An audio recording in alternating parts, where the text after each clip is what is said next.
Taurus, Taurus, Taurus. Knock, knock, knock, Taurus. So, welcome po. January 1 to 15 reading. Welcome po sa Scorp's Work Tarot. Shoutout po ako sa mga fellow OFW. Yes? So, sana ay masaya, malusog, at madaming abundance for this new year, 2026. I wish everybody well. Yeah? Masaya po at masagana at makuha na natin yung ating, ikaw ito, the Hierophant. Know yourself. Know your true self. Yes? Capricorn, yan ang message sa'yo for this 2026. Alamin mo kung ano yung gusto mo talaga. Define mo. Define mo yung istruktura mo and focus on that. And you're gonna get that. You're gonna get that reward. Yeah? Kung ano yung inilabas mo, siya rin makukuha mo. Siya mo yung aanihin. Fairness. Fairness, Taurus. Taurus, Taurus. Okay. Tignan natin. Oops, sandali po. Inaayos ko lang po yung camera, yung aking mic. Yeah, celebration. Celebration, winning moments. So, tingnan natin, Taurus. Ang mga earth sign na masisipag na mga tama raw, January 1 to 15. So, start na tayo. What Taurus needs to know? January 1 to 15. Tignan natin yung storyboard. Okay. Game na. Okay. What Taurus needs to know? January 1 to 15. Give me a card. Isang card lang. Bigyan na. Simulan natin yung storyboard. Yeah? Okay. Mabilis. Okay? This is news. Yeah? Okay. 2026, maraming shift na mangyayari. Yung mga kalokohan, mga pagnanakaw, mga anything like that, yung mga leader na nagloloko, sabihin natin yung not so nice, yes, mabubuyang-yang po. There will be a big shift at magkakaroon ng uh, start of cleansing. Yes? So a lot of astrologers are also predicting that. Pero hindi po ako nagpe-predict. I just want to to share. Okay, so Taurus na nasa harapan ko, ano yung in-intention mo noong new moon and full moon? Spill over ng January 1 to 15, 2026, start the year right. Simulan mo ng maganda and it's coming now. Yes? Ano tong darating na mabilis? Balita? Anything. Now, wish mo? Anything. It's coming fast. Yes? Okay. So, news, doesn't mean na text messages, po yan, or social media news or something like that, or any communication. It can be news na emotional na you suddenly feel right, okay? Because yung surrounding mo is changing. Yes, those are news. Yeah? Dahil affected po tayo dyan. In full circle ka, the world card, completing your cycle. Meaning, yung mga boring na pinagagawa ni Taurus na you feel na puro ganito na lang ako or it's no longer working, you're gonna complete that cycle. It's a renewal. If that's what you planted, yes, yun ang full moon message. So ano po, i-check niyo po yung full moon and new moon video ko. Baka itong message this January 1 to 15 also may connection. Check niyo po yan, Taurus. Okay. Yeah, okay. Taurus. Ituloy natin yung storyboard. What Taurus needs to know? What Taurus needs to know? Okay. What Taurus needs to know? Okay. Yeah, okay. Oops, okay. Okay. So, it's all about struktura ng buhay. Alam mo mag-araro, Taurus, masipag ka. Okay, I admire Taurus people. Disiplinado yan. This one is a discipline.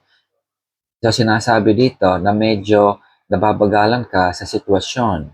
Yes, nababagalan ka. Huwag ka na mabagalan because mabilis na. Okay? Itong Knight, Pentacle, pinakamabagal na Knight ito. Okay? Kasi walang tumutubo po na halaman na after mong itanim, mamumulaklak at magkakabunga. Yes, it requires patience. Patience, patience, patience. Yung kabayo, naglalakad na parang nagpaparada. Yes, pinapakita niya yung yung form ng horse. Yes. So, that's the pacing. Oops, sorry. Gumalaw po yung camera. Yung pacing, medyo mabagal. Kung nababagalan ka, don't. Yes, don't. Wag daw. Sabi dito, Taurus, okay? Mabilis na, okay? Check natin, ano yung mabilis na yan? Ano yung mabilis na yan? Tignan natin. Tignan natin. Okay. Oops, hindi sa yan. Okay, hindi sa yan. What Taurus needs to know? Ano yung mabilis na news na yan? January 1 to 15. Okay. Give me message. One card. Okay, one card. What Taurus needs to know? Give me blind spot. Blind spot. Oops, nagloloko tong card niya. Okay, blind spot. One card lang. One card. Taurus. What Taurus needs to know? Mabagal yung sitwasyon. Yeah. Okay. So, huwag ka makipagtalo. Okay? Naiinip ka dito. Okay? Yung energy, 5 of Wands, going here, going there, yung direction ng ano mo, yung sitwasyon mo, yung energy mo. Minsan pag naiinip tayo, kung ano yung ginagawa natin. You know, we want things happen in our way. Gusto natin ng ganito, yeah, okay. Ngayon, bam, walang natapos or na-stress ka. Yeah? Yung proyekto, anything na ginagawa is, it takes process. Process. Ngayon, kung naiinip ka, huwag kang mainip kasi darating na yung hinihintay mo. Yung ginagawa natin palagi merong beginning and ending. Remember, nasa estruktura po tayo ng pamumuhay. Gusto mo ma-promote? Hindi naman bukas mapopromote ka kaagad. Tama po ba? So, it takes a lot of effort. Ngayon, si Taurus, medyo naiinip dito. Medyo naiinip ka. Wag. Because you're wasting a lot of energy. Okay, tingnan natin. Ituloy natin yung storyboard ni Taurus. January 1 to 15. I-check nyo po yung full moon and new moon reading kasi baka mamaya mayroong subliminal message. Baka meron kayo ma-pick up. Okay, tingnan natin. Okay, tingnan natin. January 1 to 15, New Year. So, I would recommend na don't do anything major kapag new year. I am not saying no mag petex pero minsan to start at a slower pace, yeah, based on experience ko din. And then bigla ako magpi-pick up ng normally that what I do is second quarter of the year biglang boom doon para and then tuloy-tuloy na yon. So, ito yung nakikita kong pacing kay Taurus na nandito. Huwag kang mainip. Darating na yon. Yung pacing mo, okay, Taurus, your birthday, second quarter, yun ang nakikita ko rito. Okay, one more message. Okay, give me blind spot. Bigyan natin good reading si Taurus. Yeah, okay. Oh. Minsan di na kailangan malaman pa nila yung yung reason mo why you doing things your way or this way or that way or the highway. 7 of Swords. Nothing wrong, pero you know when to fight and when to just let go. Okay? That's one thing I can sense here. Are you dealing with Virgo? Okay. So, matalino ka, alam mo dapat laruin. Alam mo dapat kung paano mo lalaruin yung sitwasyon. Yes? Wisdom. Virgo, searching for that light. Hawak niya yung Ace is a new beginning. Gusto mo your way, ang gusto nila the other way. So, you're gonna meet halfway if that's something na uh, pwede mong gawin. Or message of for January 1 to 15. Ito yung mga sitwasyon na okay, sa office na lang or family setting, gusto kong ganito, sabi ko, or mister mo, gusto ko ng ganitong gawin natin. Ang decision ko ang masusunod. O sabi mo naman, no, no, no, no, no, no, ito ang tama, ito ang gusto ko. Okay? Ganun din yung mga proyekto. Anything na you're making a decision. But both of you, ang commonality, Virgo is about knowledge and wisdom. Okay? So, find that wisdom within you. Sometimes, hindi na kailangang isabihin na tama ka at if you don't follow, it's my way or the highway. Yes, that's another message for Taurus na nakikita ko. Virgo is also a placement in your chart kung meron ka. Yes, put a little more effort. A little more effort dun sa sitwasyon. Yes, use a little love, siguro TLC. TLC. So, sabi dito, hindi lang yung knowledge and wisdom na dapat to play in the current situation. Show a little affection. Yes? So, magpakita ng konting romansa, ika nga, if it's a relationship issue. Trabaho-wise, siguro, you need to show some compassion with your office mate or something. Yes? So, sa relationship, you put more romance on the relationship. It's not only wisdom, or matalino ako, itong dapat natin gawin. Minsan nagiging stubborn din si Taurus pagdating dyan. Yeah? Hardworking people, I understand that. Pero you lose that, nawawala yung konting karinyo, ika nga. Yeah? Minsan kailangan natin yan.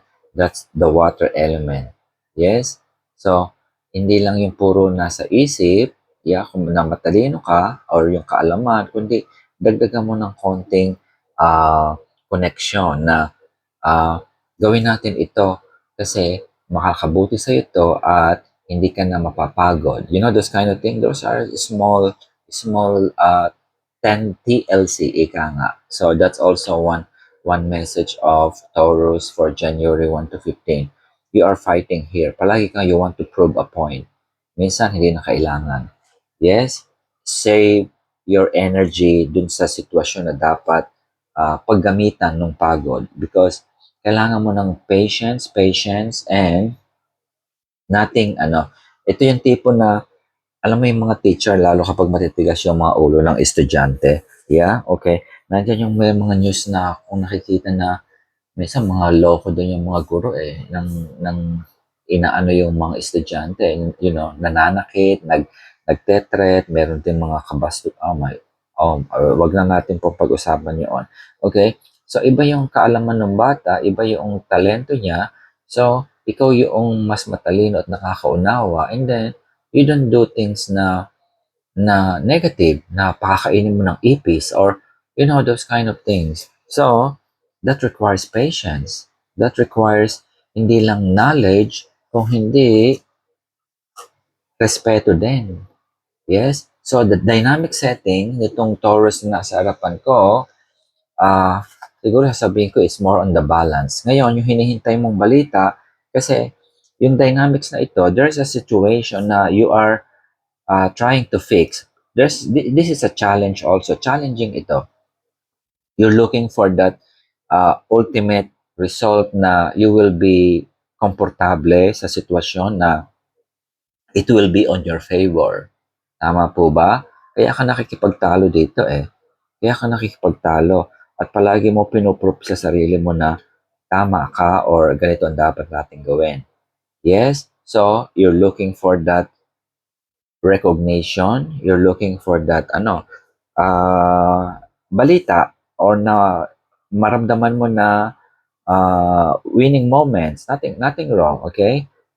If you planted that intention and do it diligently, hindi lang kasama na dyan yung kaalaman mo, matalino ka, yes, you're gonna have that.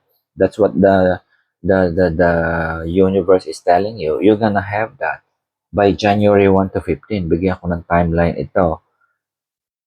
I-connect niyo po. I do not know kung ano yung intention ninyo noong if you watch that video on the full moon and new moon, baka makakuha kayo ng subliminal message connecting to those reading. Yeah? And then you can apply to your current situation po. Okay? But it's moving to your favor. That's how it is. Yeah? Okay. Tingnan ko. Parang meron pa siya. Meron pang message sa'yo. Kuha pa ako ng few cards. Okay, Taurus. Ituloy ko to. Meron pa siyang message. May message pa. Okay. Let's get one more blind spot. Taurus. January 1 to 15. What Taurus needs to know. Message pa. Okay. Message Taurus. Okay. Message Taurus. Oops, yan, mabilis. Oh, yeah, see? Wala ka nahanapin pa. Yung foundation na hinahanap mo, 4 na alas yung hawak mo dito, oh. Pundasyon ng buhay ito, eh. Istruktura. What makes you happy. So, makukuha mo yan. Yung trabaho, makukuha mo. Yung kalusugan, makukuha mo. Pera, makukuha mo. Bagong gadget, makukuha mo. Bagong sapatos, makukuha mo. That's what makes you happy. Pero yung again, yung balance, you just need to work it out. Kasi minsan, okay, isa pa rin napipick up ko. Minsan, if you're dealing with many people also, minsan yung dynamics noon, iba-iba, ugali, personality, and everything. Yes?